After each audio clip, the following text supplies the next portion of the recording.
Hundreds flocked to Howard Community College for the second annual Drag On Extravaganza. Established in 2022, Drag On Extravaganza is so much more than a drag show. This free event in October celebrates LGBTQIA+ History Month and includes performances by professional local drag performers, a resource fair, queer vendors, free food, a photo booth, audience participation, a discussion panel with the performers, and a meet and greet. One person has been instrumental in bringing this all together, combining their drag and their HCC connection.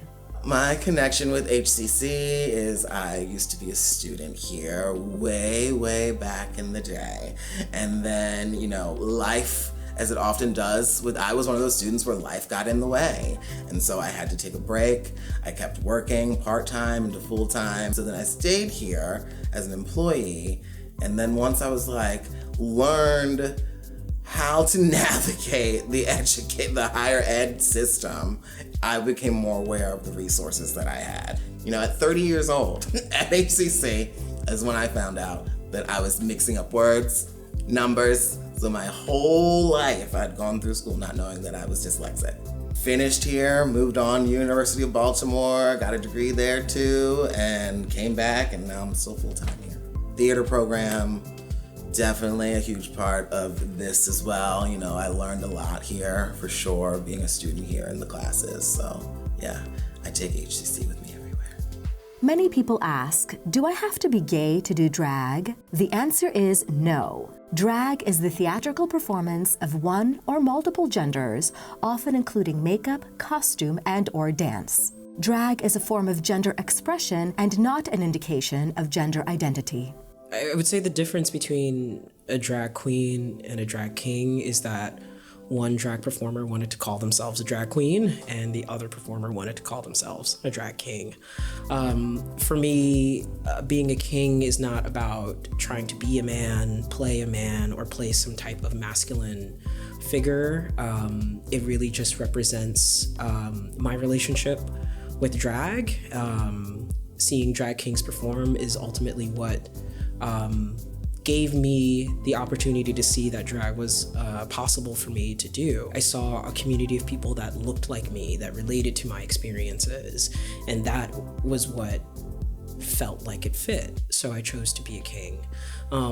With that being said, there definitely is a difference in the mainstream and cultural reception of drag queens and kings. We do have to go up against challenges of systemic oppression, misogyny, just the idea that someone perceives me to be a woman, therefore whatever I choose to do in my art and my career is somehow of less value, which I of course simply do not find to be true. I do think because our work is centered in gender though, we have, at least for me and my ethos, we have a responsibility to be thoughtful and intentional about the art form and what it means for us. Like for me, this is me really trying to figure out how to be myself in the world as someone who does not have a gender outside of drag, as someone who does not pass in many spaces outside of drag. For some, drag is not only an expression of gender, but also a celebration of culture and race. The intersection of both my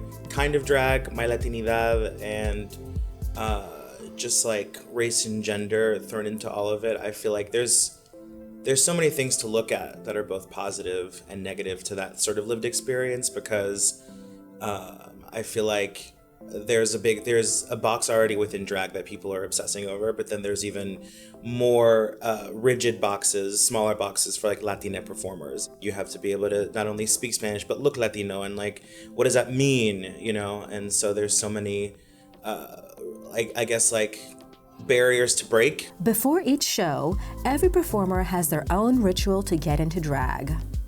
What's important in my drag ritual, I would say, is sort of how I'm feeling physically and emotionally. So I love to take a bath before I start anything, and I like to just like get into the process as like organically like naked and bare and like fresh as possible, and like just dive right into the drag. One or two things I need to do before feeling like I'm in drag or like getting ready for drag is I have a playlist of music that gets me like really hyped up, like energized. And then I also have like a specific perfume that I like to wear. The one thing that comes with me every single time I perform, I think, is probably the most signature thing about my look, which is my beard.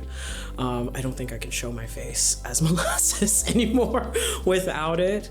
But I would say the process of putting on my beard and generally kind of getting into face or doing my makeup is the process that definitely mentally ushers me into the space of a performer in thinking about what I'm going to do on stage. Once the beard is on, I'm usually on, and my face is covered in glue and I'm quite stuck. So, you know, once it's on, it's on. Some drag performers belong to houses, which are chosen families for LGBTQIA+ community members that provide safe spaces and support. The idea for a queer house was because kids were being kicked out of homes after coming out, or parents were finding out that their kids were queer.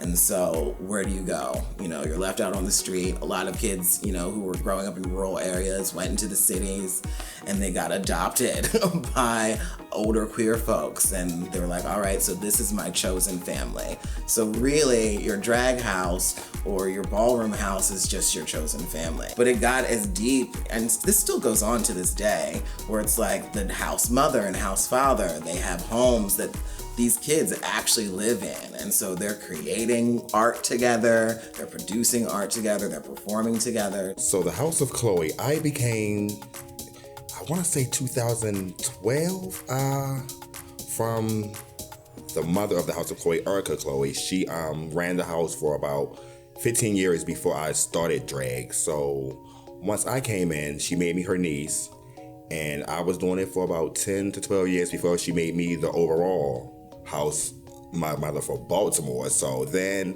I decided, I didn't have kids then, but then I'm like, okay, now it's time to take some kids in, and she wanted me to reach out to other cities to find Chloe's and just make it a big family. And that's not all about performance, but about taking in certain young youth that's not getting the love that they need at home. So I have about 4 kids now. They're all between the ages of 16 and 25. 2 do drag, 2 don't, and it's just like a big family, that second family. Many performers are successful at combining their professional life and drag. I went to Towson University for sport management, but my focus was event coordinating and facility operations with like a little bit of marketing. But with Towson's sport management degree, you have to do a business administration minor. So I learned a lot about like marketing, business, how to like produce events, how to like get audience's attention, how to like study algorithms online for social media. And so once I started doing drag and hosting my own shows, I was like, well, I kind of like want to make a business out of it. And so I took like the marketing and like the journalism aspect that I used, and then I kind of like tied it into drag and melted it all together and became the entity of House Party Entertainment. At the end of the night, audience members walk away with a better understanding and appreciation of drag and the LGBTQIA+ community. We hope members of that community who joined us were able to celebrate with us. See you next year!